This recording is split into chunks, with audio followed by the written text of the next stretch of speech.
Hello everyone, welcome to Legal Update. Today's topic for discussion is beyond reasonable doubt protecting the guilty? Why news? Recently, the Supreme Court in Sushil Kumar versus Hare Ram Saha and others expressed concern over the increasing misuse of the principle of proof beyond reasonable doubt and cautioned against acquitting the guilty on flimsy grounds which undermines the justice system. Background of the case: the accused were convicted by a trial court for the rape of a minor under the POCSO Act. He appealed to the High Court citing discrepancies in the victim's testimony, including contradictions regarding age, the timing of the incident, and the victim's medical records, such as pregnancy and abortion. The High Court acquitted the accused based on minor inconsistencies in the evidence, concluding that reasonable doubt existed. The case was then brought before the Supreme Court, which found that the minor contradictions did not undermine the overall consistency of the prosecution's case, especially when corroborated by medical evidence. What were the court observations? The bench, consisting of Justices Sanjay Kumar and Satish Chandra Sharma, set aside the acquittal, emphasizing that the beyond reasonable doubt principle should not be misapplied to let the guilty go free. The court emphasized that the proof beyond reasonable doubt standard must be serious, rational, and grounded in evidence, not based on trivial inconsistencies. The court further stated that principle of beyond reasonable doubt must be applied strictly and not misused to acquit the guilty. The minor inconsistencies about the victim's age or the incident's timing were not enough to discredit the consistent testimony supported by medical evidence. The acquittal based on procedural defects and misinterpretation of charges and evidence is a failure of the justice system. Provisions involved: first was the POCSO Act, which deals with sexual abuse of minors. Second, Section 464 of CRPC related to defective charge. Section 215 of CRPC, which deals with the rejection of the charge on account of minor defects. And last is Section 223 of CRPC, which covers the joint trial of accused.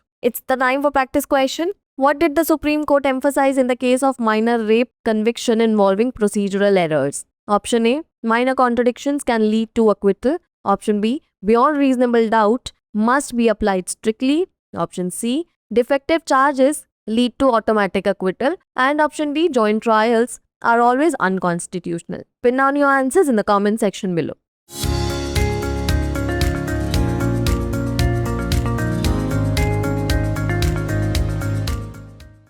क्या beyond reasonable doubt दोषियों को संरक्षित करता है? चर्चा में क्यों? हाल ही में सुशील कुमार बनाम हरे राम साह एवं अन्य मामले में सर्वोच्च न्यायालय ने उचित संदेह से परे सबूत के सिद्धांत के बढ़ते दुरुपयोग पर चिंता व्यक्त की और कमजोर आधार पर दोषियों को बरी करने के खिलाफ चेतावनी दी, जो न्याय प्रणाली को कमजोर करता है। मामले की पृष्ठभूमि: आरोपियों को एक निचली अदालत ने पॉक्सो अधिनियम के तहत नाबालिग से बलात्कार के आरोप में दोषी ठहराया था। उन्होंने पीड़िता की गवाही में विसंगतियों का हवाला देते हुए उच्च न्यायालय में अपील की, जिसमें उम्र, घटना का समय और पीड़िता के मेडिकल रिकॉर्ड, गर्भावस्था और गर्भपात के बारे में विरोधाभास शामिल थे।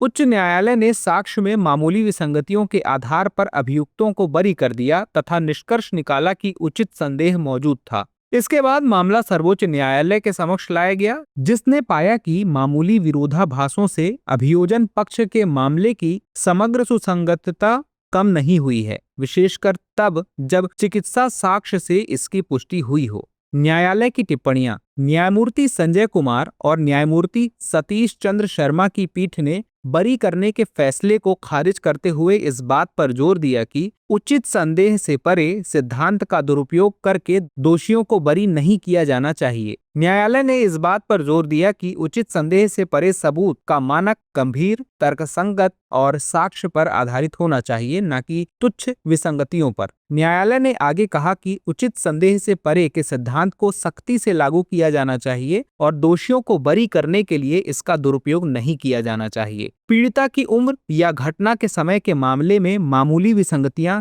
चिकित्सा साक्ष्य द्वारा समर्थित सुसंगत गवाही को बदनाम करने के लिए पर्याप्त नहीं थीं। प्रक्रियागत दोषों तथा आरोपों के साक्ष्यों की गलत व्याख्या के आधार पर बरी करना न्याय प्रणाली की विफलता है। शामिल प्रावधान: पॉक्सो अधिनियम यौन अपराधों से बच्चों का संरक्षण अधिनियम नाबालिगों के यौन शोषण से निपटने के लिए बनाया गया है। सीआरपीसी धारा 464 दोषपूर्ण चार्ज से संबंधित है। सीआरपीसी धारा 215 मामूली दोषों के कारण आरोप को अस्वीकार करने से संबंधित है। सीआरपीसी की धारा 223 अभियुक्तों के संयुक्त मुकदमे को कवर करती है। चलिए देखते हैं एक अभ्यास प्रश्न। सुप्रीम कोर्ट ने एक नाबालिग बलात्कार मामले में सजा से जुड़ी प्रक्रिया संबंधी गलतियों पर क्या जोर दिया? ए, छोटी छोटी विरोधाभासों के कारण बरी किया जा सकता है। बी, संदेह से परे को सख्ती से लागू किया जाना चाहिए। सी, दोषपूर्ण आरोपों के कारण स्वतः बरी किया जा सकता है। और डी, संयुक्त परीक्षण हमेशा असंवैधानिक होते हैं।